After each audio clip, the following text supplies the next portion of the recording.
Hi submarine friends, back in the back of the submarine today. It is really chilly outside, holy cow. So I've got my heater going in here.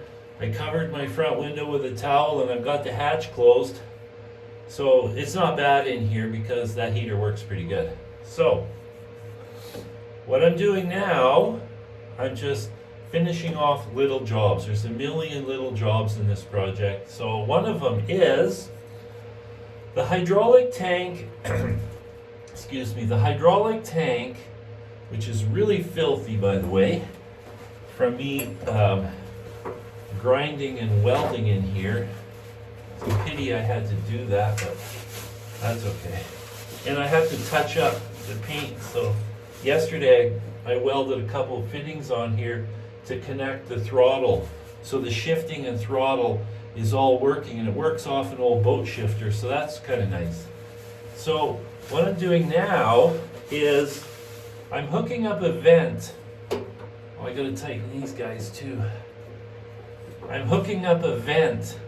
Oh, I left this loose until I have this done, that's why that's loose. So I have to hook up a vent for this hydraulic tank. So I did some research on this, and it's actually pretty hazardous to have this tank in here venting. So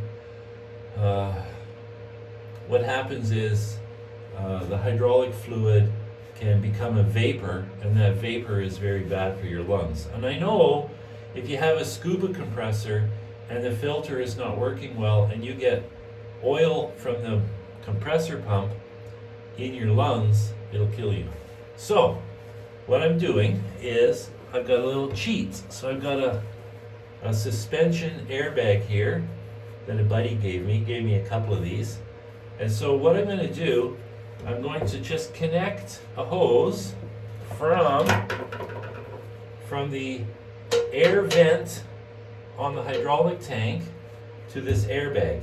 So hydraulic fluid from cold to 180 degrees. From cold to 180 degrees can expand between 5 and 7%. So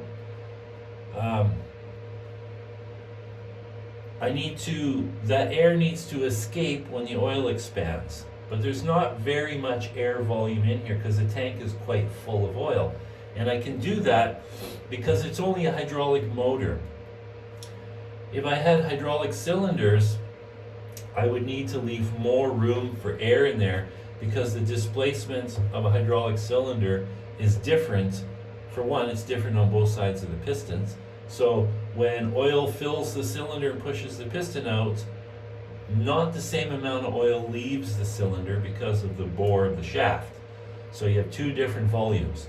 So the volume in the tank can change a fair bit because hydraulic cylinders are not at equal volume going in and out, unless you had two cylinders together working opposite each other. Anyways, so because it's a hydraulic motor, I have very, very little change in volume. So the only volume change really is expansion. So the airbag will take up that expansion. So when the air inside expands, this airbag will just telescope out. So it's like in right now, but it can actually come out. So then I'm just going to tuck that down in here somewhere. I don't know where yet, but just somewhere out of the way, doesn't matter. So that's the first thing I'm doing. The second thing, I just wanted to touch on this. I'm not doing it now, but I wanted to touch on this. This, some of you may recognize, is a hot water tank sacrificial anode. So people always say, well, you got to put zincs on your submarine. Well, that's true, except that zinc is what you use in salt water, and magnesium is what you use in fresh water, but aluminum also works, but not as well. So I could bolt a bunch of aluminum to the hull, but apparently what happens with aluminum is it gets an oxidation layer on it, and then it doesn't work as well anymore. But this is designed to be inside a hot water tank, and they're cheap. I bought 2 of them for $30. So then what I did is I took a a weld-in threaded fitting, and I put it in the lathe and I cut it in half with a new parting tool that I really like, and I just weld this fitting, one at each end of the submarine. I'm going to put this one inside the forward ballast tank. That's why I brought it out here, because I'm working on the forward ballast tank today. And I'm just going to weld this fitting to the inside of the tank, and then this rod screws in, and it helps greatly to prevent rust. So that's what I'm going to do. Isn't that nice? So if you buy sacrificial anodes for boats, they're expensive because, you know, anything marine or aviation is expensive. So you buy it for a hot water tank and they're really cheap. So that's going to be my project for when it warms up later today. So for now, I'm just going to hook up this airbag thing, and then after the airbag thing, I have to reinstall this shut-off valve / check valve for the air going into the rear ballast tank. The only problem is I've got this big giant bunch of fittings there that I really don't need. See, it was smart, and I left the back bolts out of this tank so that it can move a bit away from the wall here. Turn on my light. There we go. So I just got to push that on there. Now there is, like, I'm not going to say zero pressure. Whoops. But there's very, very little pressure on this tank. So that's why I can get away with just clamping this hose on. So now this hose can run here, nicely out of the way, and then I have this hydraulic hose, which I'm just going to plug into the end of it. And why am I using hydraulic hose? Because that's what I have. And also this end is threaded to the size of the hose. So again, there's no pressure on this to speak of. So I tried to screw a fitting on the top of this tank, but this is an air tank that I picked up from the dump.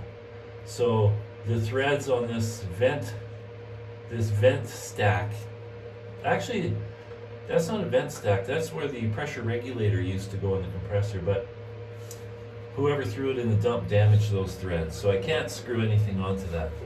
So I could just do a nice neat job here. Tuck this in back through there. There we go. Send that guy down, like so. So when I put the ballast bladder in, I can, there we go. See, look how neat and tidy that is. Beautiful. So now,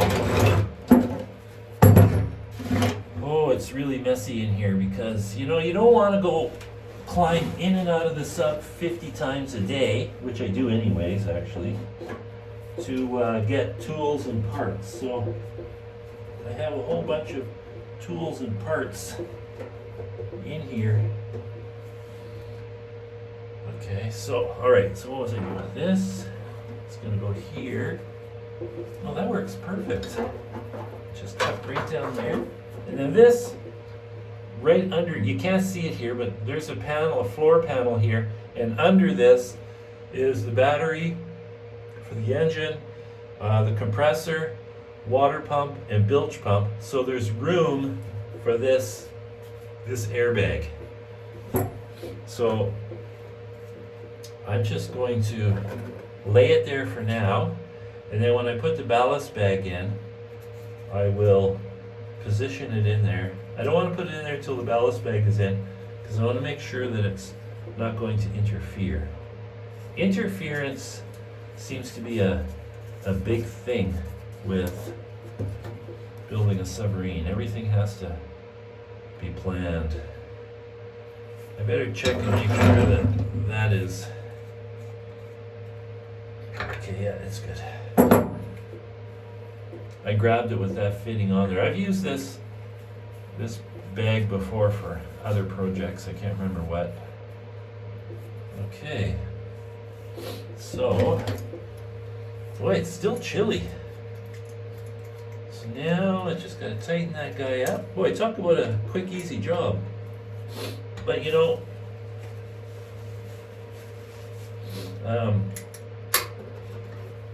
every job has to be done. Okay. And just tighten that up better. I could find a wrench, but this is right here. Pretty convenient. Okay. There we go. That'll do. Okay, so now I'm just going to put it here for now. And like I said, it'll go underneath the aluminum frame rail and then into the void there. So again, real simple.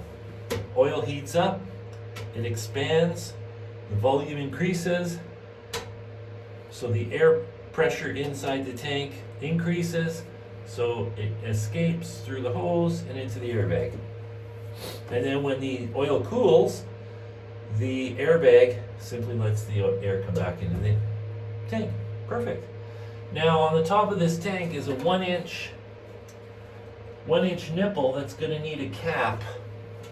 And I just searched high and low. I do not have a cap. So I can, I'll just get a plastic PVC cap for that. I guess I could use a metal one too.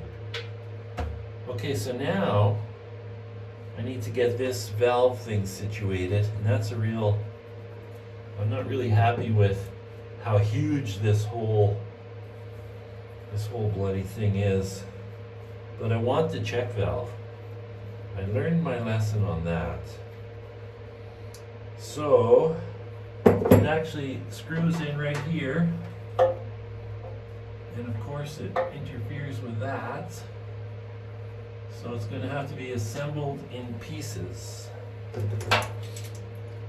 which is not really a big deal, but it's something I have to do.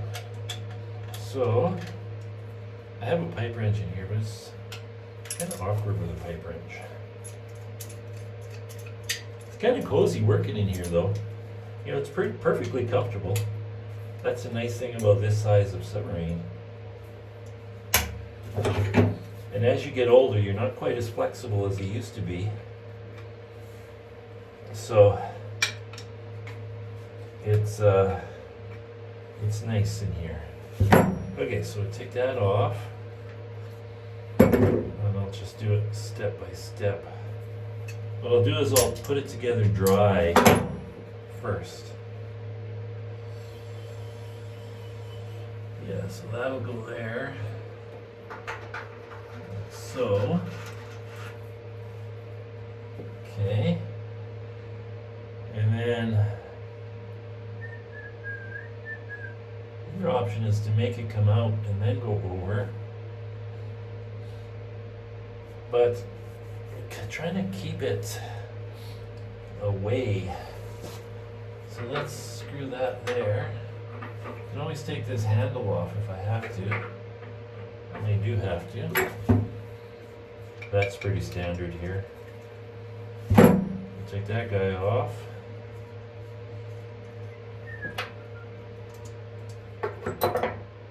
It got pretty nice yesterday. I was able to finish installing the fuel tank, and I'm a bonehead. Sometimes I'm such a bonehead. I put air pressure in to check for leaks, and I left the air pressure in to make sure that it holds pressure. So what happens, I'm welding a bracket on the fuel tank to, you know, hold it more rigid.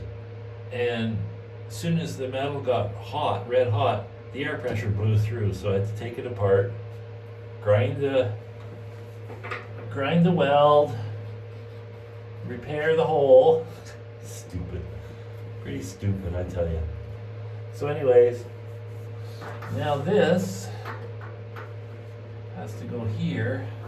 Let's see if I can. Yeah, that'll work. There's room. Okay, so that's what we got to do. So I can actually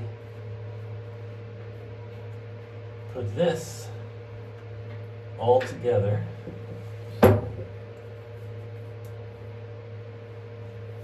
I can't tell if that's properly sealed, so I'm going to just take it apart to make sure and put thread tape on. There's very little pressure on this as well, because it's only, well, actually, after the check valve, there's no pressure.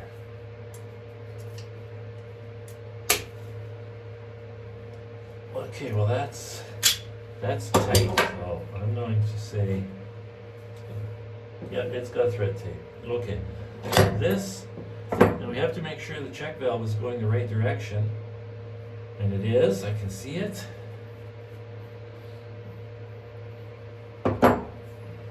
Yeah, see, so the spring loaded on that side, so the air goes that way. So let's thread tape this. I was lucky my son was here borrowing something, or no, he broke a hose on the blade of the excavator, so he needed a hose to fix it, and so I got some thread tape from him because I'm really low and he happened to have some, so that was pretty lucky. Okay, so make sure we got it the right way. That goes there, just like so. And I'm going to have to use the pipe wrench, or not, hold on. So now we got to put this fitting on. Just take the old thread tape off. I really need to do a cleanup job in here. And you know, I just hate it. I had like a 30-foot vacuum hose from a job we did. They were throwing out the central vacuum system. And so, you know, they've got this hose that you move around the house from outlet to outlet. So I had the vacuum and I had the hose. I thought I would use it, and I decided to throw the vacuum away, and I threw the darn hose away. Now, stupid. I could have put my shop vac outside the submarine and ran that hose all over the place in here because it's so long. Boy, I kick myself in the butt when I do that. But I get on these cleaning up my shop moods, and I throw everything away. Boy, that was dumb. So, okay, we can actually, oh, I guess I'll use the wrench. Be nice if I had a vise set up in here. Okay, here we go. It's not too bad. It's kind of nice. This is such a shallow diving submarine. I don't need all the high pressure stainless steel swedge lock expensive fittings that we usually use in a submarine, because this thing is going to see 40 pounds pressure, and these valves are all good for 600 pounds. So, and that check valve is for sure good for 150 pounds constant use. So, and that is why we have a shutoff valve. So if this check valve failed, it's no big deal. You just come and turn off this valve. So that's gonna sit there. So it needs to be rotated more so that this is in line with this. So no problem.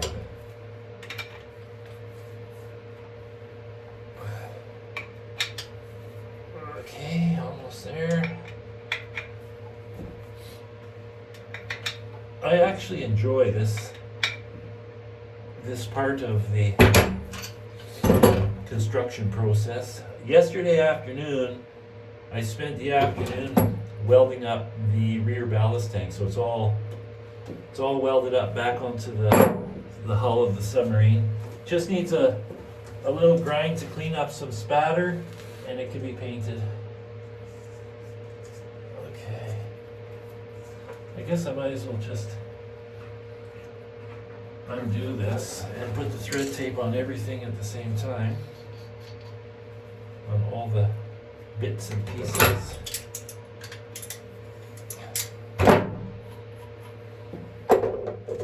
It's just easier that way.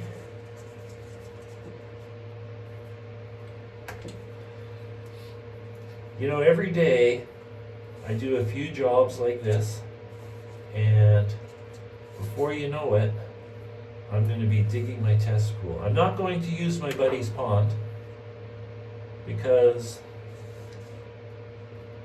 it's, you know, it's 15 minutes down the highway, and when I have it sitting in my own pond right in my yard, you know, I can really mess around. I can experiment, try things. I can take the crane and lift it to do something and put it back. So it just makes more sense to do it at home.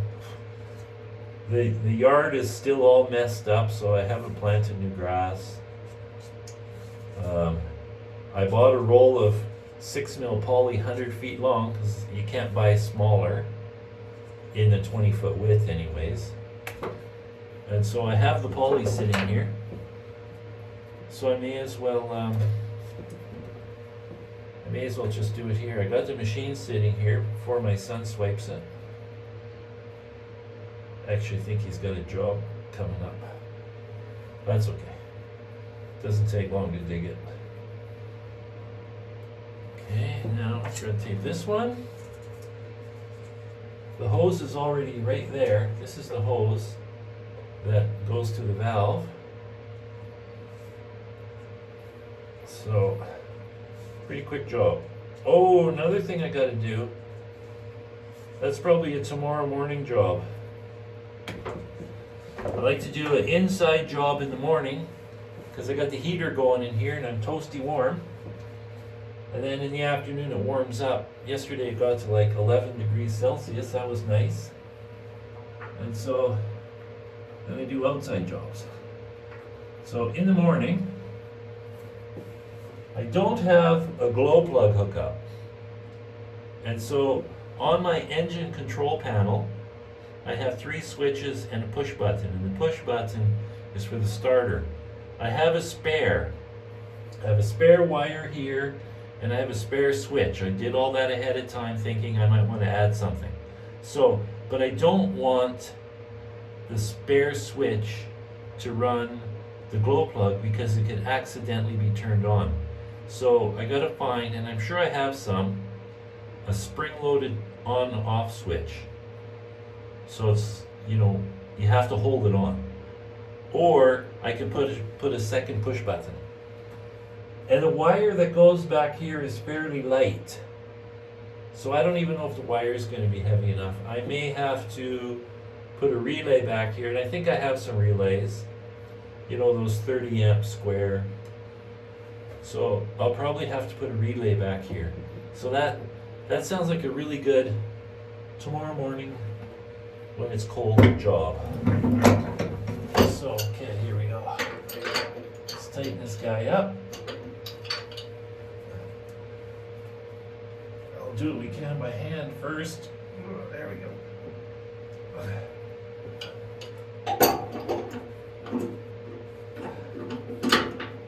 And I've been using galvanized fittings wherever I can so that I don't have a bunch of corrosion in pipes. I do get concerned though about the different metals. That's why you need sacrificial anodes. It's because you have a difference in metals.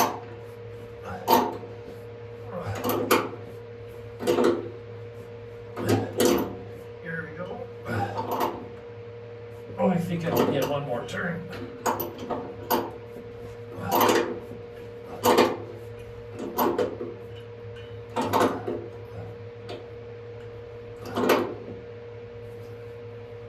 Okay. Now, let's see. Oh, it's got to angle down a bit more.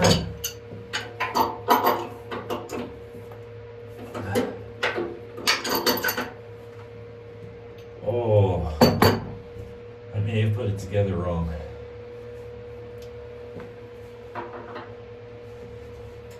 Let's see. Oh no, that's fine. Look at that. Look at that. Nothing to it. This whole thing would be way, way smaller if I didn't have that 1/2-inch pipe check valve. But I want the check valve, and I have the check valve, so I don't want to buy smaller check valves, because I'm trying to use up all my stuff. There we go. You got to be careful tightening these brass guys, because if you get crazy, they'll split, especially if they're the cheap China ones. Okay, just got to do up that hose. I've got a pressing wrench here. Just tighten that guy up. There we go. Well, that looks okay. There's nothing wrong with that. I still haven't done any touch-up paint in here because it's too cold for one. And I want to make sure I'm all finished. So like I got to touch up where I welded these two fittings on. I got to touch up the paint around the weld I did here. But I got to clean it all really good first. So what am I looking for? Here we go. So there's our shut-off valve. So that stays open all the time until, heaven forbid, there's a leak of some sort. We have to shut her off.